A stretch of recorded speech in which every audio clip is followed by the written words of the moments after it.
the three brands or branches of leadership. The three brands or branches of leadership. Number one, secular leadership. Secular, S-E-C-U. Secular, which means worldly. World leadership. Remember our text, Matthew 20:25. Jesus said, among the secular leadership, rulers of this world, they lord it over their subjects. So there is secular leadership. Number two, there is religious leadership.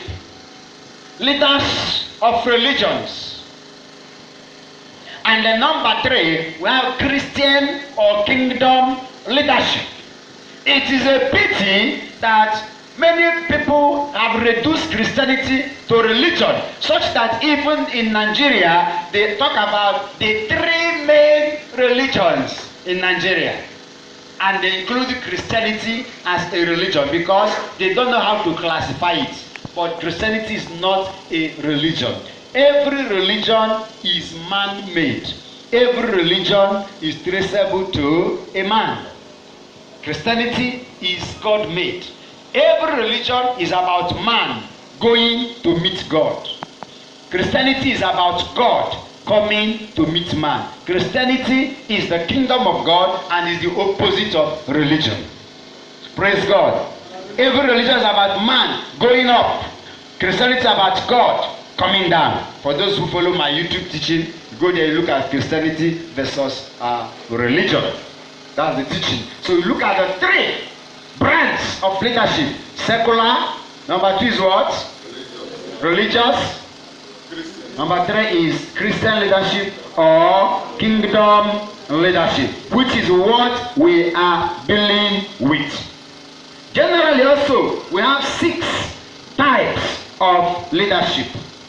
6 types of leadership. Number one, domineering leadership. Domineering leadership. That is when a leader becomes dictatorial. When a leader becomes autocratic, over-exacting. He's a domineering leader. So the first form of leadership we talk about, type of leadership is domineering leadership. But we're talking about the ideal one, so it is not the ideal one. Domineering. Don't just impose yourself on the people God has placed under you. Don't be so autocratic as they say. Don't be a dictatorial leader. But Jesus, our model, is not a dictatorial. That is what I want. I have said it. It is settled. You don't want to hear suggestion. You don't want to hear people's advice because the leader has spoken, the almighty leader. Don't be domineering. Number two. Someone say number two.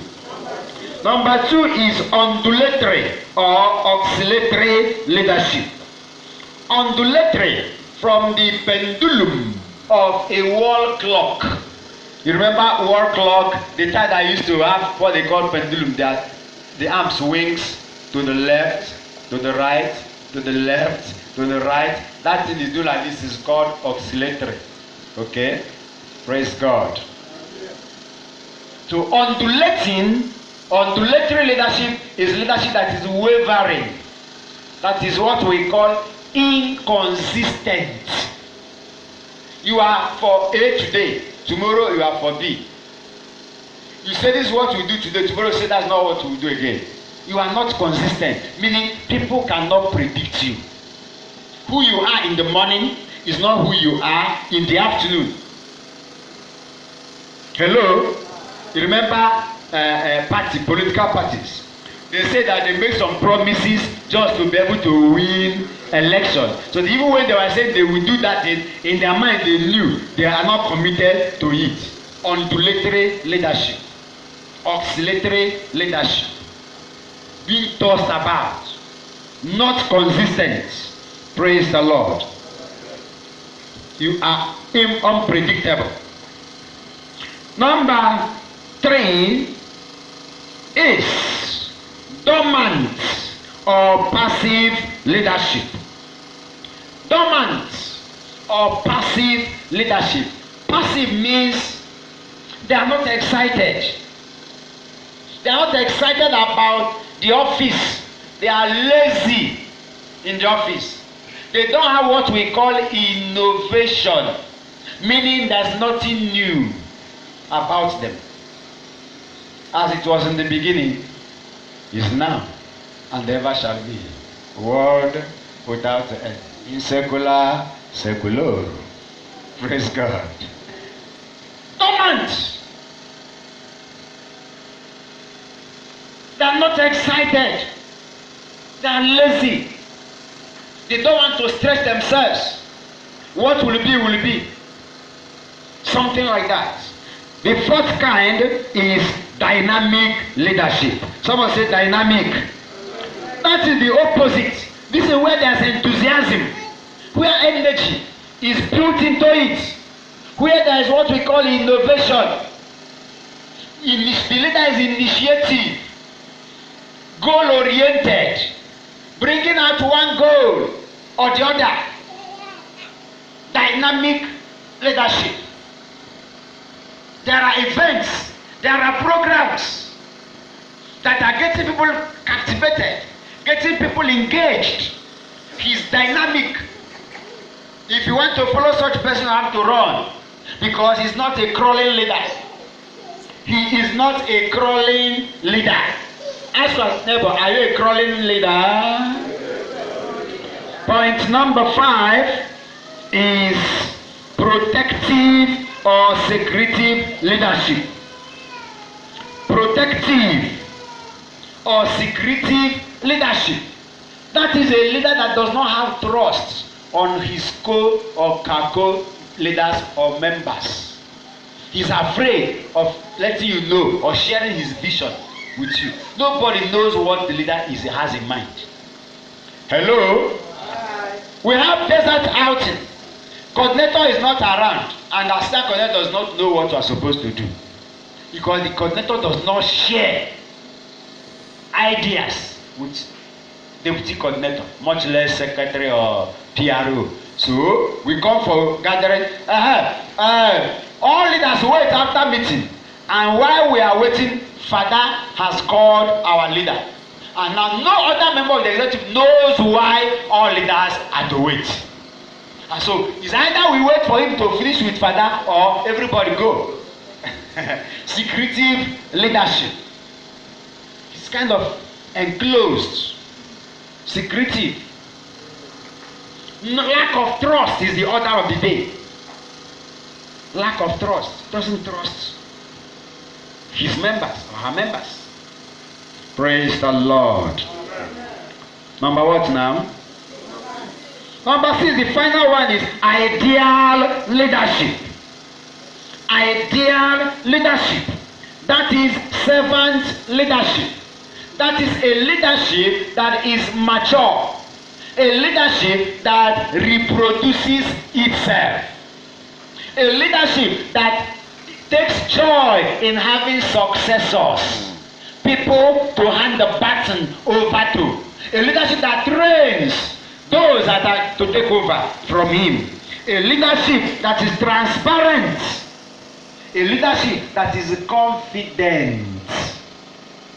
I've said many things. Is confident, is transparent, is mature, it reproduces itself, is a servant leadership. That is the ideal leadership that we are talking about. Hallelujah. Praise God. Let us look at the 10 characteristics of ideal leadership. The 10 characteristics of ideal leadership. Are we together? If you are together, jump up and shout amen. Jump up and shout amen. Jump up and shout Jesus. Hallelujah. 10 characteristics. 10 characteristics of an ideal Christian leadership. Number 1, it is leadership patterned after Christ. It is leadership patterned after Christ. Paul said in 1 Corinthians chapter 11 verse 1, imitate me as I imitate Christ. Hebrews 12:2, let your eyes be fixed on Jesus. Hebrews 3:1, let your thought and concern be on Jesus. Praise God. It's a leadership that is patterned after Christ. Why? Christ is the greatest leader that ever lived. The greatest leader that ever lived. He didn't go to many countries, so as many leaders are touring countries, but his name has reached all countries. His influence is in all countries. They say he didn't write any book, but he has influenced, he is the subject of the greatest book ever written, the Bible. Praise God. He never built any house, never rode any car, but he's more famous than all leaders of the world combined. He is the greatest of all leaders. So leadership patterned after him is ideal. Number 2 is a spirit-led leadership. Ideal Christian leadership is a spirit-led leadership, but it is dangerous. When you are running a spirit-led leadership and you are secretive, you are not carrying everybody along, because a spirit-led leadership is dynamic. It's not one way. Meaning, even as we are here now, the spirit can say close. But if all of us are at tune with the spirit, we obey. In Acts of the Apostles chapter 15 verse 28, the apostle said, it has pleased the Holy Spirit and us. The apostles said, it has pleased the Holy Spirit and us to send you these directives. Acts of the Apostles chapter 15 verse 28. Meaning, we are walking in pari-passu with the Holy Spirit. Number 3, an ideal Christian leadership characteristic number 3 is it is a kingdom-minded leadership. It is a kingdom-minded leadership. Evangelium secundum Matthean, the gospel according to Matthew chapter 6 verse 33, it says, Querite primum regnum Dei. Seek you first. What? The kingdom of God, regnum Dei. Seek first the kingdom of God. John chapter 4 verse 34 downwards, Jesus said, my food, my meat is to do the will of him that sent me. Ideal Christian leadership is the one that is kingdom minded, building the kingdom of God, not just building mansions, not just about raising money. We cannot build without money, but your success is not about how much you handed over. You see, when we are handed over in our account, we have 20 million. That is okay. Nobody saying money is bad, but seek you first means what is called priority. Someone say priority. How many members of their community understand the kingdom of God? Even among you here, how many of you know what the kingdom of God is? Because when I go to the kingdom now, it's God that you don't even know. And you are a Christian and you are even a leader. Praise God.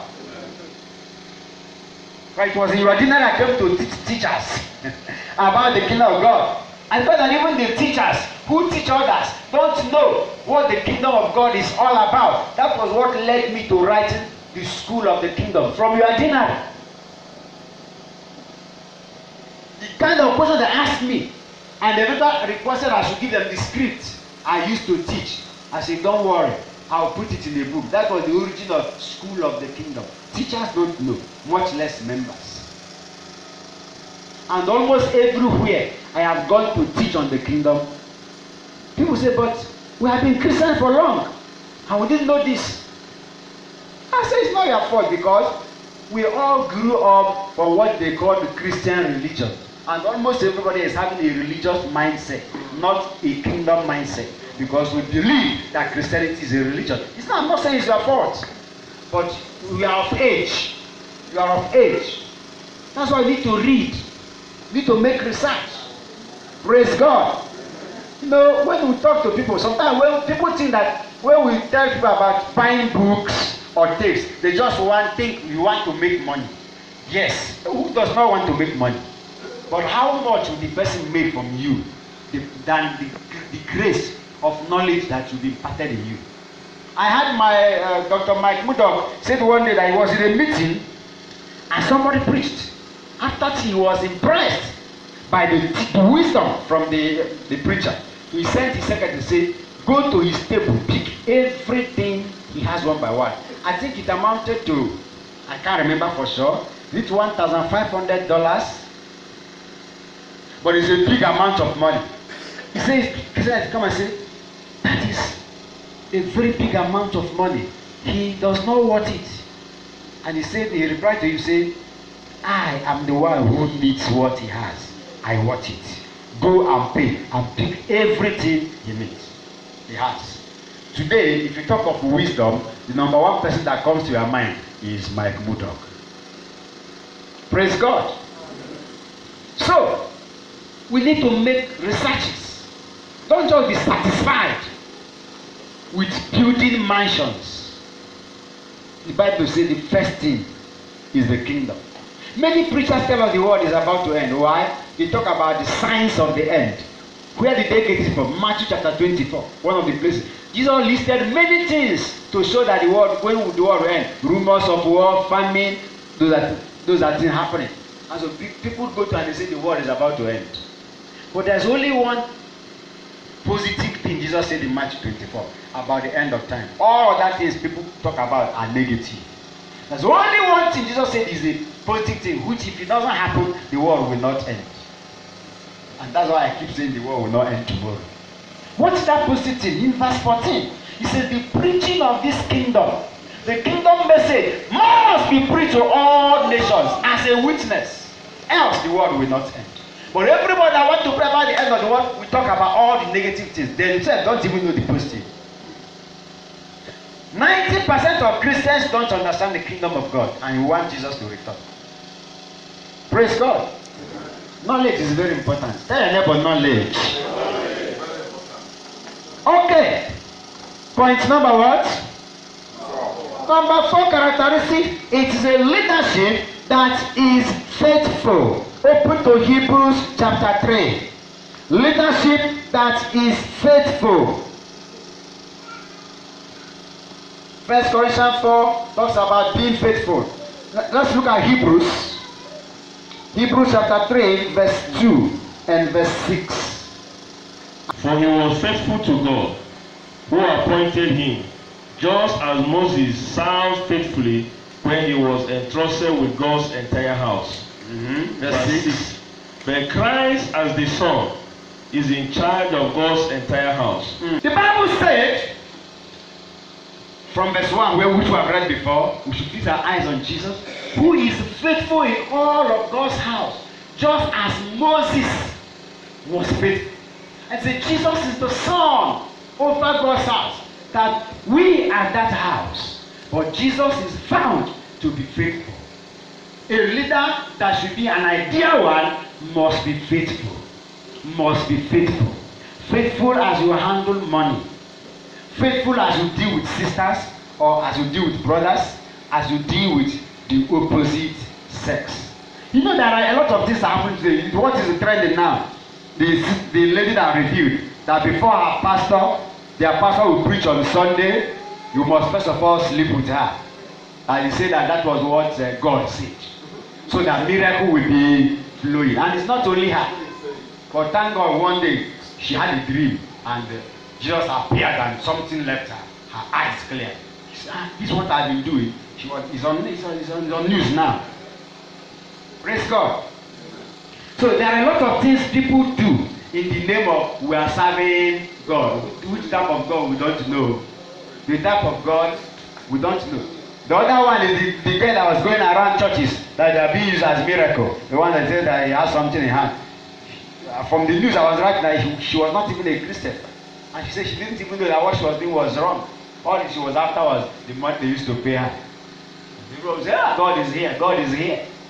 Be faithful. God will not ask you how many souls did you heal if God did not give you healing ministry. Hello? Be faithful, understand your office and stand by it. Don't try to be big. Don't try to be high. Don't try to be him. Be faithful where you are called. You are a steward ministry. You are in steward ministry. And your duty is to clean bench for us. Be faithful in cleaning the bench. Forget about me that I'm the leader of the entire ministry. Once I lay on somebody, the person will fall. You want them to drop your rag so that you go and be laying hand on people. Is that why you are called? Do you understand me? That is it. Me that if I pray for people they fall and I'm helping sister and when she was singing I'm not to be carrying people. I say, eh? What does she have that I don't have? Be faithful where you are called. God will not judge you by how many people that fell down when you are singing, when God did not call you into singing. You only be judged based on the gift, the grace, the office you carry. And can you imagine the testimony? Using to number one, that Moses was faithful. Number two, that Jesus is faithful.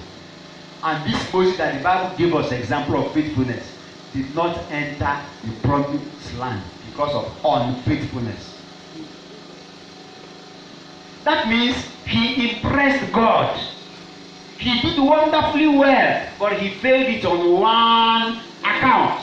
And that one account was one too many. Because it was a spiritual mathematics he failed, not the physical one. If it was a physical one, he would have been forgiven. Praise God. It was a spiritual mathematics. Why? At Rephidim, he was asked to talk to the rock. No, to smite the rock. And water came out. Now, that was Exodus 17. Numbers, what? Now 20. He was asked to speak to the rock. And Moses, I'm used to it, routine. Why did Moses not enter the promised land? What was his offense? What is it?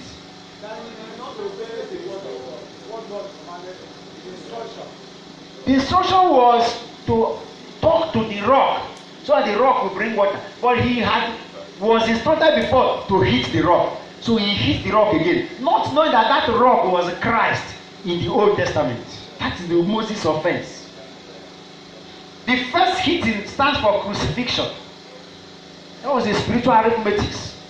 But after crucifixion, before you get anything, it has to do with prayer, talk. So Moses said he has to die in another one. God said that is a spiritual error. He cannot die twice. Praise God. That is a spiritual error. And Moses paid for it, even though he had been found to be faithful. Once Jesus has been crucified, there is no other sacrifice that is needed. What is needed now is prayer. Talk to him. Prayer. And that's what people who don't understand, they are still performing sacrifice with pigeon, with goat. That is making the same mistake of Moses. That one sacrifice is not enough. Tell your neighbor, it's enough, it's enough, it's enough. Alright, characteristic number 5 is a leadership that loves unto death. Leadership that loves unto death. I love you, I love you. I want to marry sister. Sister, I love you. You are the only sugar in my tea. Hello? What type of love? Any love that is not unto death does not qualify you as a husband. Hello? Yes. If you cannot die for your wife, you are not qualified to be a husband. You cannot represent Jesus well. And so for those who are not yet married, any lady you cannot die for, don't tell the lady I want to marry you because I love you. John 15:13. Greater love has no man than this, that a man lay down his life for his children. I love you. Hey, if I didn't see you 2 days, I will not sleep. But my body, as I see you now, is that my body is doing me. She accepts to marry me. I know her past my mother on Archie. Then after 2 years, no child. 5 years, no child. 7 years, no child. A brother told me, say, Mama, he wants to now divorce our sister because his mother gave birth to him, so he will also give birth to her. I asked him, do you know that because he's telling him that he wants to take permission to go and marry another wife. I said, do you know whether that second wife you marry will also give birth? He said, oh, are you wishing me? I said, no, I only asked the question, I'm not wishing you anything. As I'm talking to you now, she has left that our sister. After over 10 years of marriage. Do you understand? So anybody who say I love you, like those of you, our single sisters, they don't have medicine. I love you. It's not about marriage. Stop. Understand what the person means by love. Like some Protestants who say for better, for worse is no longer good. Just say for better, for better. For better, for stay. For worse, for run. Point number 6. Hallelujah. It's a leadership that is patient. Someone say patient. Sometimes you have to be patient with your members because their understanding may not be at par with your own. Sometimes you have to be patient with other ESCO. Try to sell the vision to them. They may be slow in catching up, but be patient. Luke chapter 3 tells us that Jesus did not start his ministry until even when he was 30 good years. He was patient till that time, even though he knew what he came to do. Luke chapter 3 verse 13. He did not start it until when he was 30. We are rounding up. Number 6. This is number 7 now. Patient leadership that is dependent on divine leading. Dependent on divine leading. Meaning, before you put up any project, seek the face of God. Just know you are not a leader by yourself. You are supposed to lead with the owner.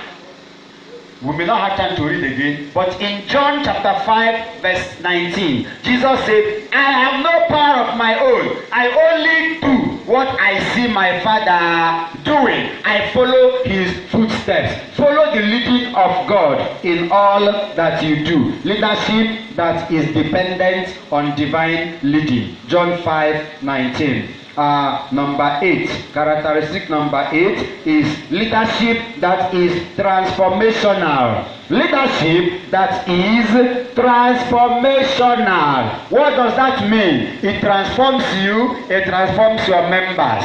Meaning, after 4 years, will you still remain as you were? No. Will your members still remain as they were? No. If not, you have failed. In John chapter 14 verse 9, Jesus said, he who has seen me has seen the Father. Meaning, I am just like him. Guess what? All the apostles at the time began to resemble Jesus. They were transformed like Jesus, such that the Jews were now confused how to identify who is Jesus. So he had to take an insider, Judas, to say, the one I kiss, he is the one. If not, probably they would grab the Thomas to go and kiss. Because they started looking alike. Both spiritual and physical transformation. And so in John 18, when they came, John said, who are you looking for? Say, they didn't say we are looking for you. They said we are looking for Jesus. He said, I'm the one. He had to introduce himself. In the midst of others, they are so relating that the transformation is both spiritual and even physical. It began to resemble, talking alike, behaving alike. Praise God. So I'm the one. You may not have time to read, but if you go to 2 Samuel chapter 23, from verse 8, 2 Samuel 23, it talks about who? It talks about the mighty men of valor of David. He began to list them. 2 Samuel chapter 23. How did they become mighty men of valor? You look at 1 Samuel chapter 22. 1 Samuel chapter 20 from verse 1 talked about the people that came to David. He said these are people that were in debt, owing people. people that were distressed, people that were in pain. In fact, people that, if it is in today's world, should be thinking of going to commit suicide because life is not favoring them at all. Because when David ran out, they are the one that went and met David in the desert, and David became their leader. These are the same people that David transformed, and we begin to hear about David's mighty men of valor. How are you going to lead the people that you met as their leader? After leadership, how will they be spiritually? How will they be physically? How will they be psychologically? How will they be economically? How will they be academically? All-round transformation. That is why we don't only focus on spiritual programs. We do economic programs. We do academic programs. We do marital programs. Many people don't even know what marriage is. And many of us are married. And the family is the cell of society. So if you focus on family, you are transforming society. Many of us don't understand what Christian marriage is. They think that marriage is all the same. How do we have a godly Christian home? We don't know. How should we marry in God's way? We don't know. We think that marriage is based on love. I love you, I love her. Marry. Mommy, I've seen why I marry. The first question is, does he love you? Because mommy don't even know what marriage is all about. It's not about love. Praise God. Amen. Hallelujah. Amen. Point number 9 is ideal Christian leadership is leadership that is accountable for souls. Accountable for souls. John 6:39, Jesus said, of all you gave me, I lost nothing. Someone say, I will lose no one. Is it your leadership? Brother will go, open that church the other way. Another brother will go, open church that way. Because of the way you handle them, you are losing your members. You are losing brother. You are losing sister. Because of their style of leadership. Just say, all you have given me, I have lost none. John 6:39.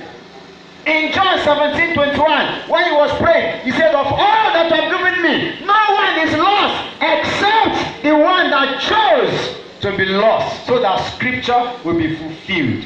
If anybody is going to be lost in your leadership, let it not be that you push the person out. Let it be the person chose to go. Let it not be that you are the one who is pushing the people out. Sometimes we see some leaders persecuting people because they have gifts. Praise God. You want your own voice to be heard. I don't want anybody to prove that he's more than you. You start persecuting the person. What are we dragging? All that you have given me, no one is lost. John chapter 17, verse 12. Verse 12. It is except the one that chose to be lost. Finally, the ideal Christian leadership is leadership that is focused on service. Everybody say service. Leadership that is focused on service. So I will not explain it further because that was our text. Service, service, service. You are elected to serve. You are chosen to serve. You are a leader to serve. So everybody stand on your feet. Leadership that is patterned after service. What will I do? What will I give? Not what am I to get. Everybody stand up. In conclusion, cardinal pillars of leadership. Cardinal pillars of leadership. What holds leadership? What sustains leadership? What distinguishes leadership? Number 1 is the pillar of praying. Pillar of praying. Leadership we are talking about here is a spiritual leadership. Therefore, we have spiritual enemies. The devil will not just follow us. Hey, brother, succeed, you hear? Sister, succeed, you hear? So you need prayer backup. Be at the forefront of praying. Don't tell people we are praying, no, we are fasting tomorrow, 6 to 3, but you will not fast. Be leader means in the front. Be at the front of praying. Number 2, be at the front of reading. Everyone say reading. Have you heard that the readers are leaders? How do you acquire knowledge? You don't come for program. You don't read books. You don't listen to tapes. How then do you to become ahead of people. Excuse me, sir. Excuse me, ma'am. Why do I qualify to teach you? I must know more than you. If everything I've been telling you already is what you know, my coming is of no use. True or false? So to be a leader means to be in the front. So you must be in the front in everything, so to say, or in major things, or in the area of your calling. So, because I cannot pray because I'm not a prayer warrior. As a leader, be in the forefront of praying. As a leader, be in the forefront of reading. As a leader, be in the forefront of soul winning, evangelization. These are things leaders cannot do without. Evangelization, soul winning. Let it be your watchword. Every program should be targeted towards soul winning. Soul winning. Because that is the heartbeat of God. Yes, after this crusade, it's good to record 5 million. But we must be concerned about the souls that join us. How do we follow them up? How do we groom them so that they will become discipled to become disciples that will go ahead to evangelize again, so that the cycle will keep on. There are a lot of things to say about leadership, but for today, let us stop for now, such that we'll be able to digest and take it in. At other times, we'll be able to take other aspects of leadership. For instance, teamwork is a teaching on its own. Administration is a teaching on its own. Hierarchy is a teaching on its own. So there are different aspects of leadership. May God continue to strengthen us all. Per Christum Dominum Nostrum. Put your 2 hands on your head and say with me, Oh God, you have made me a leader. Help me to fulfill this mandate through Christ our Lord. See that.